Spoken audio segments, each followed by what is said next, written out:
How's it going, everyone? Today we're going to be talking about a YouTuber named Fuzz99. This is someone who lost their job recently as a substitute teacher.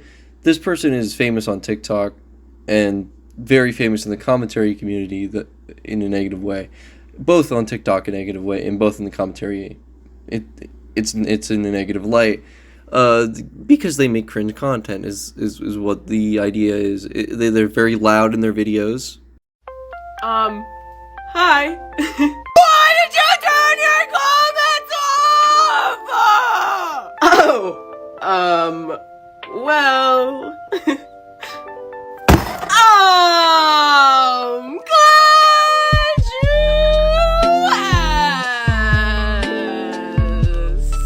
asked. They have the way they act, it feels very kind of just like it seems annoying, right?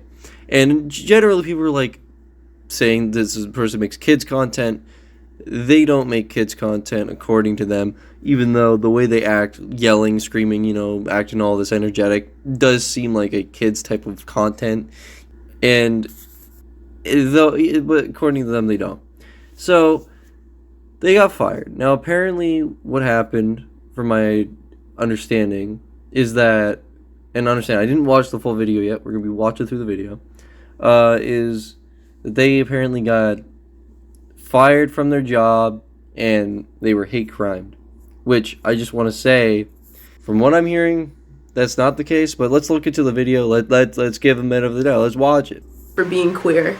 And as a result of me being hate crimed for being queer, it ultimately led to me being fired from my job as a high school substitute teacher.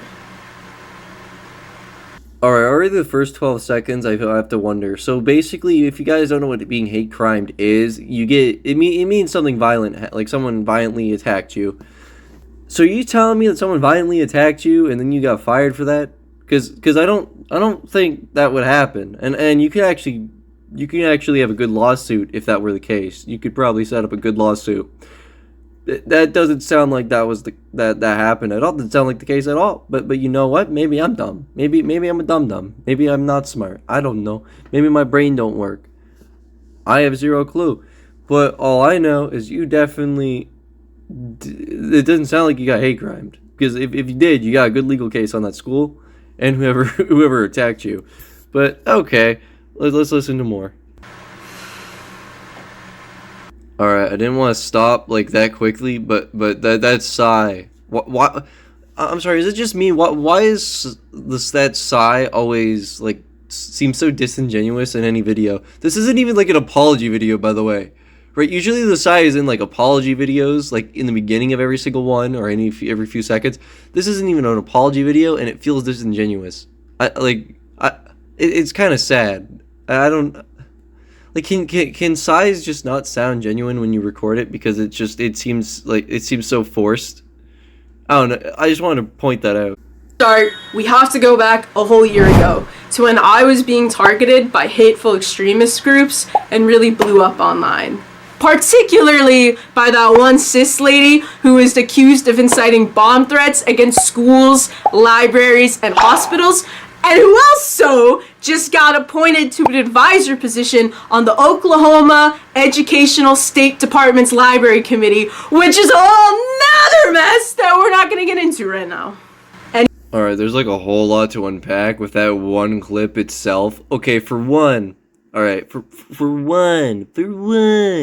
Why is it whenever like gay people talk about people who don't identify, or like they identify as what they were born as, why do they always have to say cis? Like they drop that word like it's like the biggest insult you can make. And I mean it, like the way they say it, it's always like it always sounds like like they're trying to say it like an insult. It's like a slur. Like I don't get why that's always like a thing they have to say. That like saying that one cis lady, just to me always sounds very odd. Like how people try to like say that. I don't know. That always messes with my brain. But also, not only that, the hate groups you're talking about that were online were not hate groups, and they were likely 14-year-olds. I don't think. I think you're taking what like 14-year-olds say a little too seriously, given the fact that They're not like these hate groups you think they are. Like they're not like some organization. They're not like the KKK. So like your whole like you're over exaggerating like the hate online. Now, to be fair, maybe you were harassed by people, like maybe the harassment was worse, but most of the hate wasn't like, people organizing hate in like a like dangerous way. Most of the people, at least. I'd hope most of the people. I'm sure maybe there's definitely was some people going after you because it's the internet. Like maybe some people sending you death threats, doxing you. I don't know. There definitely is a thing. That definitely is there, right? Like I imagine that happened, but I don't think it's as bad as you were thinking it is. See, the harassing in real life is like that's definitely a no. Like that you shouldn't do that. Online, you shouldn't harass people online depending on like it depends on like the severity, right? If it's someone just going up like because you have to understand what truly harassment online is. Someone making a mean hate comment's not harassment, or someone making videos about you, making fun of you is not harassment. That's not what that is, right? But if someone's going like into your like DMs or something like that, trying to like threaten you or make or stuff like that, then that's online harassment. But if it's just stuff like that, it's not a problem. Was reporting me to school. In September of last year, I was called into HR's office for one, being reported by the haters, and two, apparently the freshmen were writing my username on whiteboards, and the school wanted to make sure I wasn't self-promoting my brand, which I wasn't. The freshmen had a very hard time adjusting to the fact I worked at that school and freaked out on the daily because I worked at school.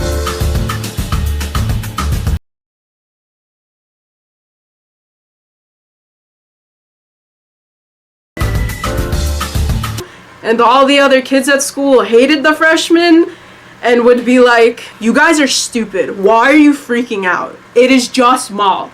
Chill out." Jeez, bro.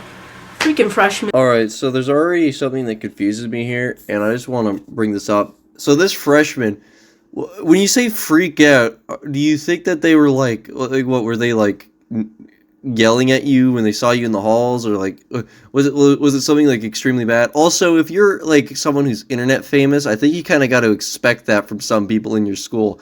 You can't be a substitute teacher and then like expect people to not like point out, no matter how like popular you are. I guarantee you 100% if your fame was like a positive type of fame, or like people notice you as like positive notoriety, you would care like very little when someone does know about you, like sees you, because you'd be like, oh, I'm usually generally liked. Not very usual that there's a hater. So you wouldn't really care. But since it's someone that does notice you, you're viewing it as negative. I think that's what the issue is here. I think you've seen so much negative reception to your content that now when someone does notice you in public, they could be like talking about your your channel or your and all that stuff in a very positive light, maybe negative light, you don't know. Or at least to them, maybe it wasn't that negative. It was more just all fun and games, right? And so you can't like differentiate it. And I think your issue is simply always looking at the hate you get, like even on like in comments or in like people making videos, making jokes about you. When you focus on that, that's gonna mess with your brain. And I think that you got to work on not focusing on that so much, because it will cause things to be bad. Like it will cause things to be bad for you on how you perceive people when they do notice you in public. I received an email from my HR manager asking to sit down to talk about my social media posts. I hadn't posted about working at school on TikTok in a couple of weeks, and the only post I could think of was where I let the art club kids face paint my face to practice before a big football game. And I thought for some reason HR wasn't going to be happy. I let them face paint my face and were going to yell at me, but that wasn't the case at all. Considering the comments on this video were so horrible,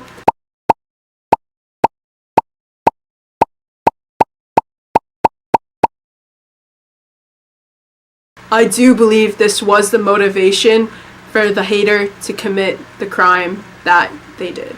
The morning of November 2nd, before my meeting with HR. So I can't really say much about like maybe posting a TikTok of that. I mean, it's probably not that big of a violation. There's tons of teachers that probably post about stuff like that. I know there's one guy who posts about like, oh, what my kids want me to, or what the fifth graders want me to play, what the sixth graders want me to play, and he'll play like music and instruments. So he's like a teacher, right, for his school. What my seventh graders want me to play. What my third graders want me to play. What my fifth graders want me to play.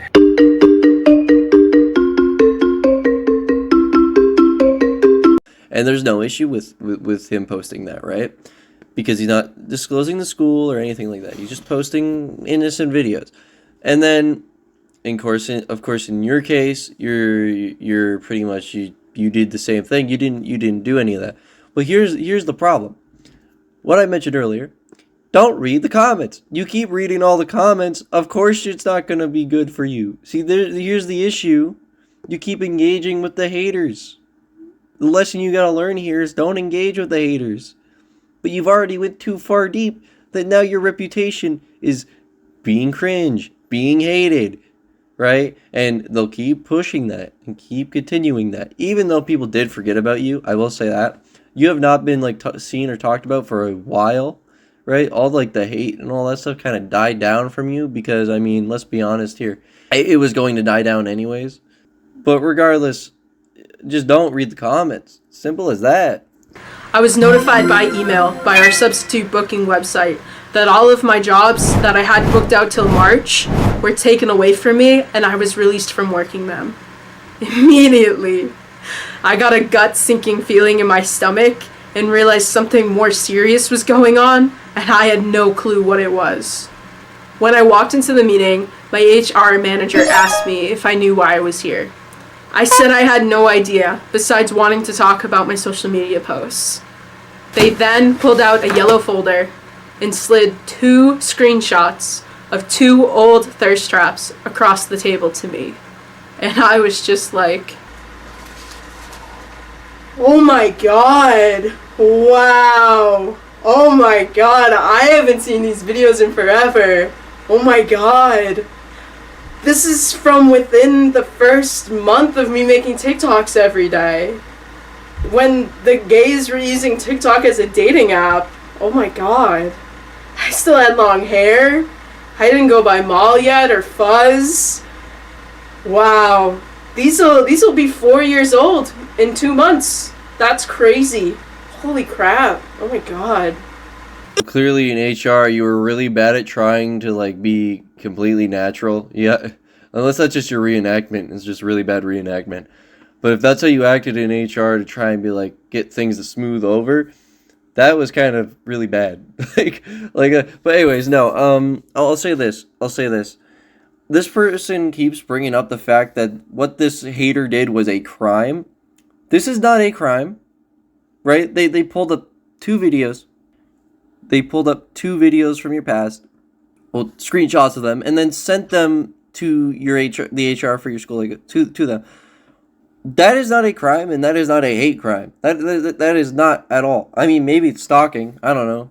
Maybe you could classify it as stalking, but it still ain't really a hate crime. I mean, there's you probably have no basis. You couldn't sue this person if you knew who they were, like, or get them arrested. Like that's the. Once again, you're loosely using the term hate crime here. As well as my own. And I make a living every day creating content on the internet. You do? The rest of the meeting was spent scrolling through my TikTok and my HR manager being pleasantly surprised and pleased with my content, as well as showing them how much I post and how long it takes to even scroll back just to a year ago. Wow. I cannot believe you make such lovely videos and help people and make an income while you do it.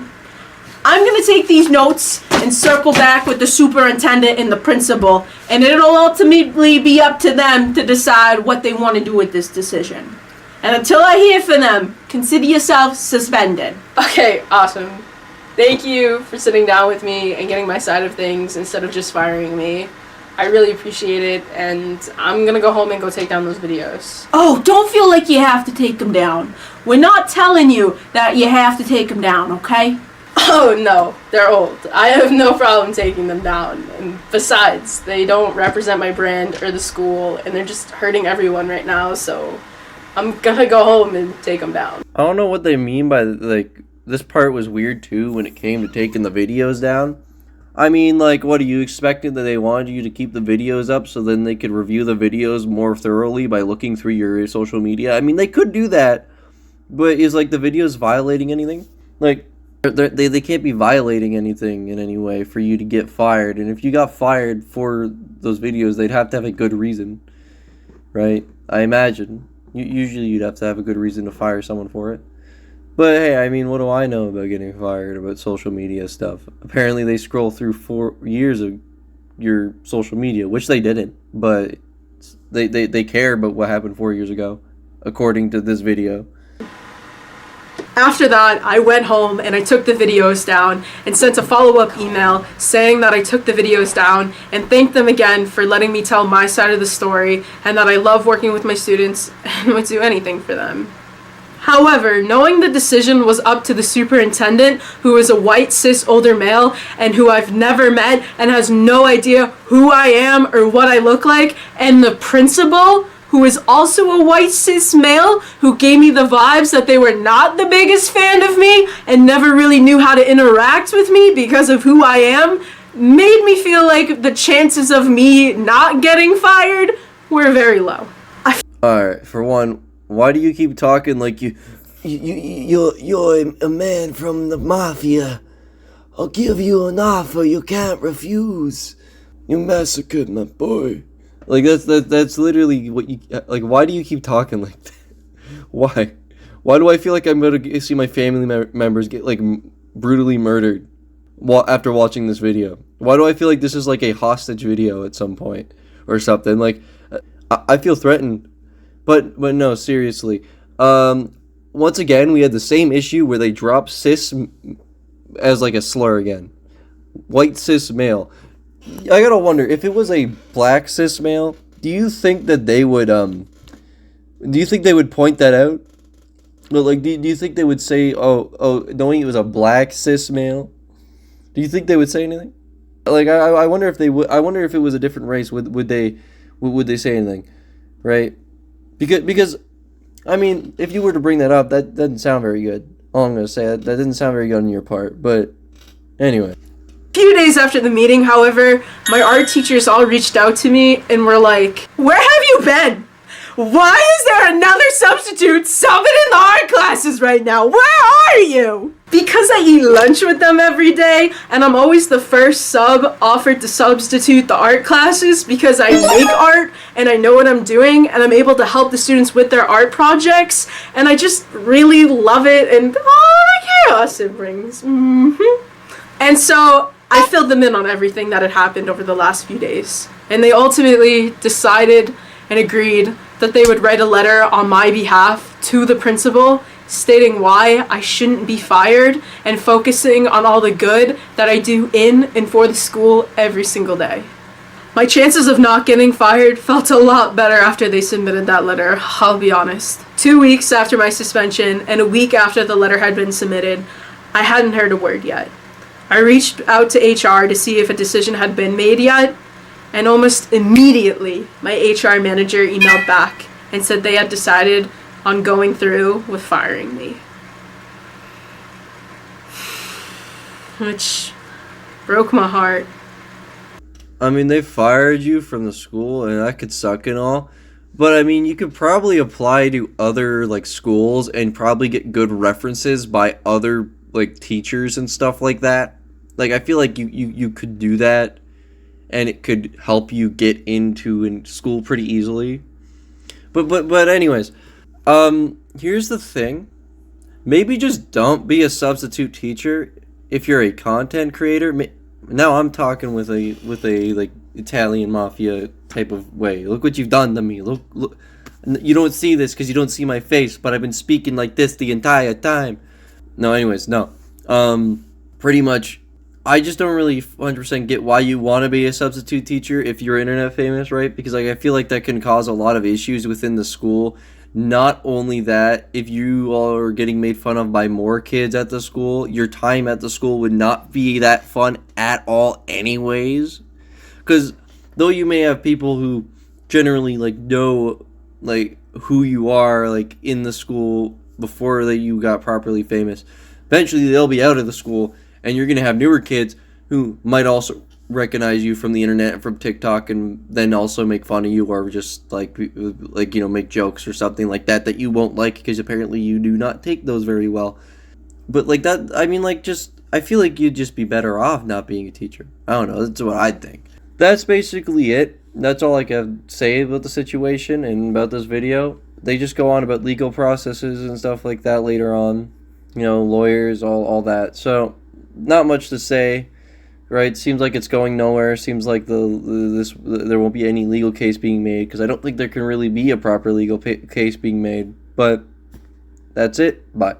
Spooky, spooky haircut. Spooky, spooky haircut. Spooky, spooky haircut. Spooky, spooky haircut.